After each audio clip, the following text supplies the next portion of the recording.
നിങ്ങൾ പലിശ ഇരട്ടിയും ഇരട്ടിക്കിരട്ടിയുമായി വാങ്ങിക്കരുതെന്ന് ആദ്യം പലിശയെ സംബന്ധിച്ച് ഇറങ്ങുന്ന ആയത്ത്. അത് ഇപ്പൊ നോക്കിയിട്ട് ഇരട്ടിക്കിരട്ടി വേണ്ടെന്നല്ലേ പറഞ്ഞിട്ടുള്ളൂ, ഇരട്ടിയൊക്കെ വാങ്ങാലോ എന്ന് പോയി അർത്ഥം വെക്കാം.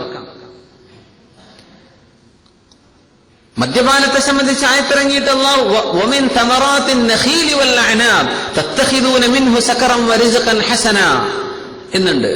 നിങ്ങൾ ഈത്തപ്പഴത്തിൽ നിന്നും മുന്തിരിയിൽ നിന്നും മത്ത് പിടിപ്പിക്കുന്നതും ഉണ്ടാക്കുന്നുണ്ട്, നല്ല ഭക്ഷണവും ഉണ്ടാക്കുന്നുണ്ട്.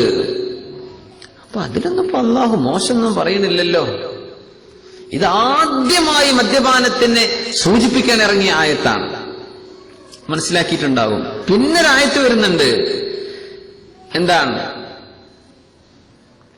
لا تقربوا الصلاة وأنتم سكارى حتى تعلموا ما تقولون.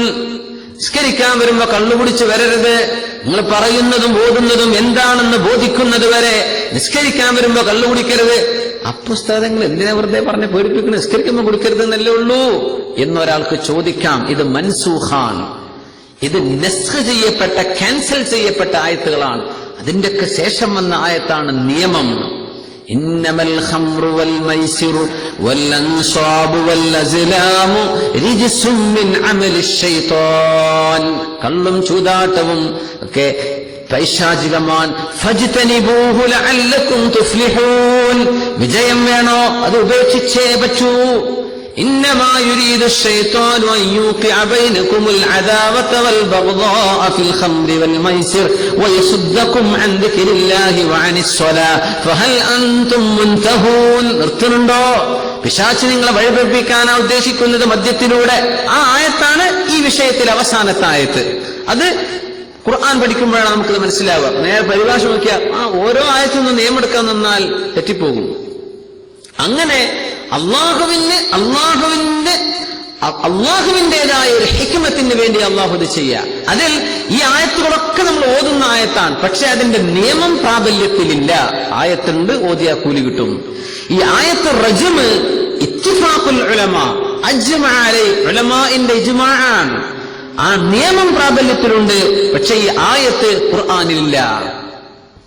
ഒരാൾ വന്ന് നബിയോട് ചോദിച്ചിട്ടുണ്ട്, നബിയെ അങ്ങ് മാ ബാലു റജ്ം, എന്താണ് നബിയെ ഈ റജ്മിന്റെ ആയത്ത് എന്താണ് എന്ന് നബി തങ്ങളോട് ചോദിച്ചു. നബി സല്ലല്ലാഹു അലൈഹി വസല്ലം തങ്ങളോട് യാ റസൂലല്ലാഹ് ഉക്തുബ് ലി ആയത്ത റജ്ം, ആ റജ്മിന്റെ ആയത്ത് അത് തങ്ങളൊന്ന് എഴുതി തരുമെന്ന് ചോദിച്ചു. ഖാല ലാ അസ്തതീഉ അൽ ആൻ, ഇപ്പോ പറ്റില്ല എന്ന് റസൂലുള്ളാഹി സ്വല്ലല്ലാഹു അലൈഹി വസല്ലം. ഇമാം നസഈ റളിയല്ലാഹു അൻഹു റിപ്പോർട്ട് ചെയ്ത ഹദീസ്. ആ ആയത്ത് നിലവിലില്ല, പക്ഷെ അതിന്റെ നിയമം നിലവിലുണ്ട്. ഉമർ റളിയല്ലാഹു അൻഹു പറയാൻ ഫഖറഅനാഹാ, ഞങ്ങളത് ഓതിയിട്ടുണ്ട്. വവഅയ്നാഹാ, ഞങ്ങളത് മനഃപ്പാഠമാക്കിയിട്ടുണ്ട്. വറജമ റസൂലുള്ളാഹി സ്വല്ലല്ലാഹു അലൈഹി വസല്ലം, തങ്ങൾ റജ്മ ചെയ്തിട്ടുണ്ട്. വറജംനാ ബഅദഹു, ഞങ്ങളും ചെയ്തിട്ടുണ്ട്. റജ്മ എന്ന് പറഞ്ഞാൽ എറിഞ്ഞു കൊല്ലുക എന്ന ആ നിയമം നടപ്പാക്കിയിട്ടുണ്ട്. നമ്മൾ തങ്ങൾ പറയാണ്. നമ്മളെ പോലത്തെ ആൾക്കാരൊക്കെ പിന്നീട് വരുമെന്ന് അറിഞ്ഞതുകൊണ്ടായിരിക്കും ബഹുമാനപ്പെട്ടവർ പറഞ്ഞു കുറെ കാലം കിട്ട് കഴിഞ്ഞാൽ ഞാൻ പേടിച്ചു പോവുകയാണ്. ഒരാൾ ചോദിച്ചേക്കാം, ലാ നജിദു ആയത്ത റജ്മി ഫീ കിതാബില്ലാഹ്, അല്ലാഹുവിന്റെ കിതാബിൽ എറിഞ്ഞു കൊല്ലണം എന്ന നിയമം ഏത് ആയത്തിലാണ് ഉസ്താദേ എന്ന് ചോദിക്കുന്ന ആളുകൾ പിൽക്കാലത്ത് വരുമോ എന്ന് ഞാൻ പേടിക്കുന്നു എന്ന് ഉമർ ഇബ്നുൽ ഖത്താബ് റളിയല്ലാഹു അൻഹു. فيضلوا بترك فريضة قد أنزلها الله, അല്ലാഹു ഇറക്കിയ ഒരു നിയമം നടപ്പാക്കാതെ വഴിതെറ്റുമോ എന്ന് ഞാൻ പേടിക്കുകയാണ്. പറഞ്ഞു ഫർറജ്മു ഫീ കിതാബില്ലാഹി ഹഖ്ഖുൻ അലാ മൻ സനാ ഇദാ അഹ്സന മിനർ റിജാലി വന്നിസാ, പുരുഷന്മാരിലും സ്ത്രീകളിലും വിവാഹിതരായ ആളുകൾ വ്യഭിചരിച്ചാൽ എറിഞ്ഞു കൊല്ലണം എന്ന നിയമം അല്ലാഹുവിന്റെ കിതാബിന്റെ നിയമമാണ്. ഇദാ ഖാമത്തിൽ ബയ്യിന, അവിടെ തെളിവുണ്ടായാൽ, അവിൽ ഹബിലു, അവർക്ക് ഗർഭമുണ്ടായാൽ, അവിൽ ഇഅ്തിറാഫു, സ്വയം സമ്മതിച്ചാൽ. അഖ്റജാഹു ഫി സ്വഹീഹൈൻ, ഇമാമുന ബുഖാരി റഹിമഹുല്ലാ, ഇമാം മുസ്ലിം റഹിമഹുല്ലാ സ്വഹീഹ് മുസ്ലിമിലും സ്വഹീഹുൽ ബുഖാരിയിലുമുള്ള ഹദീസാണിത്. ഇങ്ങനെയൊക്കെ ആൾക്കാർ പിന്നെ പറയും ഖുർആനിൽ കാണുന്നില്ലല്ലോ. അത് നിയമമുണ്ട്, പക്ഷേ അതിന്റെ ഖിറാഅത്ത് മൻസൂഖാൻ, ഖിറാഅത്ത് ക്യാൻസലാണ്, പക്ഷെ അതിന്റെ നിയമമുണ്ട്. ഇൻഷാ അല്ലാഹ് ചില ആയത്തുകളൊക്കെ വരുമ്പോൾ നമ്മൾ ഏതൊക്കെ ആയത്തുകളാണ് വേറുള്ളത് അപ്പോൾ മനസ്സിലാക്കാം. മഹാനായ ഉമർ ഫാറൂഖ് റളിയല്ലാഹു അൻഹു കാലേ കൂട്ടി മനസ്സിലാക്കിയിട്ടുണ്ട്, ഇങ്ങനെയൊക്കെ പിന്നീട് ആളുകളുടെ ചോദ്യം വരാം. സുബ്ഹാനല്ലാഹ്. ഉമർ റളിയല്ലാഹു അൻഹു ചെയ്തിട്ടുണ്ട്. മഹാന്മാരായ അയിമ്മത്തുകൾ ചെയ്തിട്ടുണ്ട്. സയ്യിദ് ഇബ്നു സാബിത്ത് റളിയല്ലാഹു അൻഹുവിന്റെ ഹദീസുണ്ട്, കുന്നാ നഖറഉ, ഞങ്ങൾ ഓതിയിട്ടുണ്ട്, അശ്ശൈഖു വശ്ശൈഖതു ഇദാ സനയാ ഫർജുമൂഹുമൽ ബർറ ഫർജുമൂഹുമൽ ബത്തത.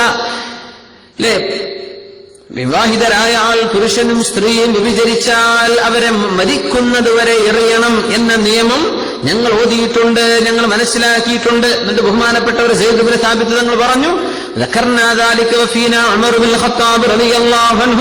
ഉമർ ബിൻ ഖത്താബ് തങ്ങൾ പറഞ്ഞിട്ടുണ്ട്, അന അശ്ഫീകും മിൻ ദാലിക്, ഞാൻ നിങ്ങൾക്ക് ഇതിന് ശിഫ തരാം, ഇതിങ്ങനെ റസൂലുള്ളാഹി തങ്ങൾ ചെയ്തതാണ്, ഇത് ഖുർആനിൽ നസ്ഖ് ചെയ്യപ്പെട്ടതാണ്, പക്ഷേ നിയമം പ്രാബല്യത്തിലുണ്ട്. അത്രയും കഠിനമായ ഒരു ശിക്ഷ അള്ളാഹു നൽകിയിട്ടുണ്ടെങ്കിൽ ആ പാപത്തിന്റെ ഗുരുതരമായ അവസ്ഥ എന്താണെന്ന് നമുക്ക് മനസ്സിലാക്കാവുന്നതേ ഉള്ളൂ. സുബ്ഹാനല്ലാഹ്.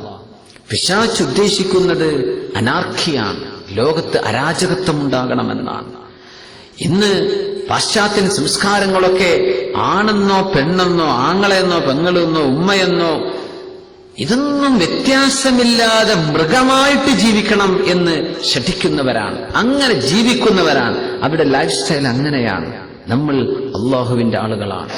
കുന്തും ഖൈറ ഉമ്മ, ദീൻ ലോകത്തിന് മനുഷ്യത്വം എന്താണെന്ന് പഠിപ്പിക്കാമെന്നവരാ. അങ്ങനല്ലെങ്കിൽ മനുഷ്യരും മൃഗം തമ്മിൽ എന്താ ബന്ധം, എന്ത് വ്യത്യാസം? മനുഷ്യരും മൃഗവും തമ്മിൽ എന്ത് വ്യത്യാസം? ഇഷ്ടമുള്ളതുപോലെ അങ്ങോട്ട് ജീവിക്കുക, സുഖിക്കുകയും ഭുഗിക്കുകയും ചെയ്ത് മാത്രമാണ് ജീവിതം എന്നാണ് ഇന്ന് പാശ്ചാത്യൻ സംസ്കാരം കൊണ്ട് അത് ലോകത്ത് പ്രചരിക്കുകയാണ്. അത് എല്ലാ മീഡിയകളിലും, എല്ലാ മീഡിയകളും ഹൈലൈറ്റ് ചെയ്യുന്ന ആ ഏറ്റവും വലിയ പാപം എന്താ എല്ലാ മീഡിയകളിലും നമ്മൾ പരിശോധിച്ചാൽ കിട്ടുന്ന, അവർ ഫോക്കസ് ചെയ്യുന്ന വിഷയം എന്താണ്?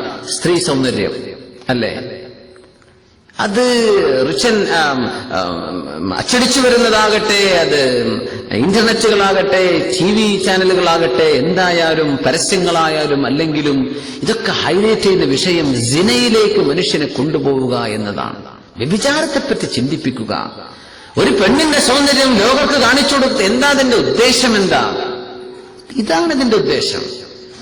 മനുഷ്യന്റെ പ്രകൃതിപരമായ മനുഷ്യന്റെ ആ ഒരു വീക്ക്നെസ് ചൂഷണം ചെയ്യുക, അതിന്റെ അവസരങ്ങൾ ഒരുക്കി കൊടുക്കുക, എന്നിട്ട് അള്ളാഹുവിന്റെ നിയമത്തെ പരസ്യമായി ലംഘിക്കുക.